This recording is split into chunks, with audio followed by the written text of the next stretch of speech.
అస్సలం వలైకుం welcome back to my channel miss boss mini world.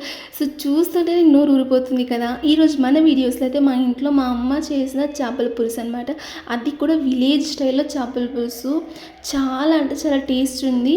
And నిజం చెప్తున్నా, ఒక్క ముక్క కూడా నలిగిపోకుండా, అంటే ముక్క విరిగిపోకుండా చక్కగా పులుసు ఎలా రావాలని కొన్ని టిప్స్ అయితే నేను మీకు చెప్తాను. మా అమ్మ చెప్పిన టిప్స్ అనేది. సో మీరు ఒకసారి ఫాలో అయిపోండి సేమ్ అలానే. నిజం చాలా బాగుంటుంది టేస్ట్ అనేది. సో ఇంకా లేట్ ఎందుకు, మన వీడియోస్లో మనం వెళ్ళిపోదాం పదండి. ఫస్ట్గా అయితే మసాలా అయితే రెడీ చేసుకుంటుంది అనమాట అమ్మ. జార్లో ఆనియన్స్, కొత్తిమీర అండ్ వెల్లుల్లి వేసుకొని, దాంతోపాటు ఒక 4 టమాటాలు అనమాట. 4 టమాటాలని చిన్న చిన్న పీసెస్గా కట్ చేసి వేసుకున్నాం అనమాట. సో దాంతోపాటు కొబ్బరి 50 గ్రామ్స్ కొబ్బరి అంటే వేసుకుంది, పచ్చి కొబ్బరి అనేది వేసుకుంది అనమాట 50 గ్రాములు. ఇంకా దాన్ని ఒకసారి ఒక రౌండ్ వేసుకున్నాక దాంతో మనకు కావాల్సిన మసాలా వేసుకోవాలి. పసుపు 1/2 టేబుల్ స్పూన్ వరకు, అండ్ కారం మీకు తగినట్టు మీరు వేసుకోవచ్చు.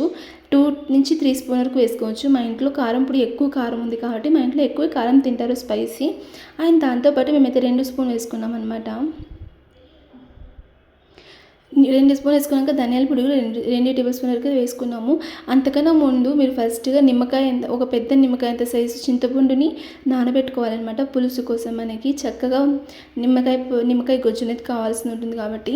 ఇంకా ఫిష్ అంటే చేపలు అయితే నా తమ్ముడు వాష్ చేసి పెట్టేశాడు. ఉప్పు అండ్ పసుపు వేసి క్లీన్గా వాష్ చేసేయాలన్నమాట. ఇంకా మసాలా కూడా రెడీ అయిపోయింది. అండ్ ఫస్ట్గా మనం ఒక కడాయి పెట్టుకోవాలి. కడాయిలో 4 నుంచి 5 వేసిన ఆయిల్ వేసుకొని అందులోనే కరివేపాకు అండ్ ఆవాలని వేసుకోవాలన్నమాట. సో ఇంకా అంతా కలర్ చేంజ్ అయినాక అందులోనే మనం ఒక 4 నుంచి 5 ఉల్లిపాయలు వేసుకోవాలి కట్ చేసి. దీంట్లో మెయిన్ మనకి ఫిష్ కర్రీలో ఆనియన్స్ టేస్ట్ ఎక్కువ ఇస్తాయి. సో దానికి చిన్నగా ఉంటే ఒక 5, పెద్ద సైజులో ఉంటే ఒక 4 అయితే ఆనియన్స్ వేసుకోవచ్చు అనమాట.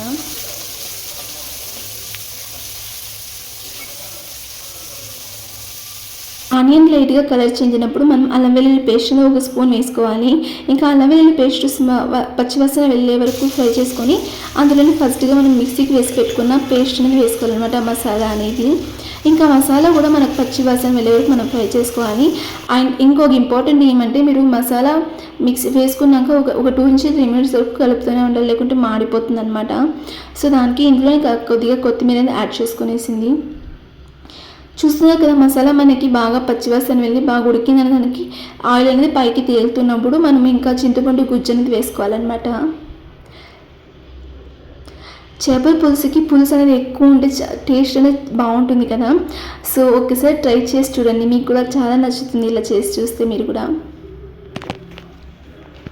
ఇంకా గుజ్జు అనేది వేసుకొని బాగా కలుపుకుంటున్నాను అనమాట. కలుపుకున్న తర్వాత మనకు కావాల్సినంత నీళ్ళు మనం యాడ్ చేసుకోవాలి. ఎంత మనకి చక్కగా కావాలనేది మనం యాడ్ చేసుకోవాలన్నమాట, వాటర్ అనేది.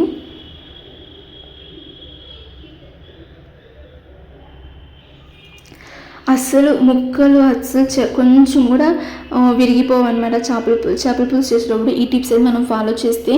సో ఇంకా మనకి గ్రేవీ అనేది బాగా బాయిల్ అవుతుంది కదా, ఉడికేటప్పుడు మనము ఫిష్ అనేది ఒక్కొక్కటిగా వేసుకోవాలన్నమాట.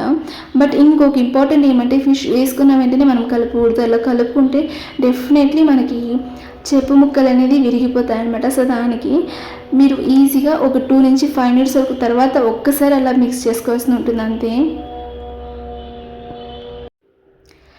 మనకి చేపలు వేసినాక బాగా ఉడికితేనే మనకు ఆ చేపలకి అనేది పులుసు బాగా తగులుతుందన్నమాట.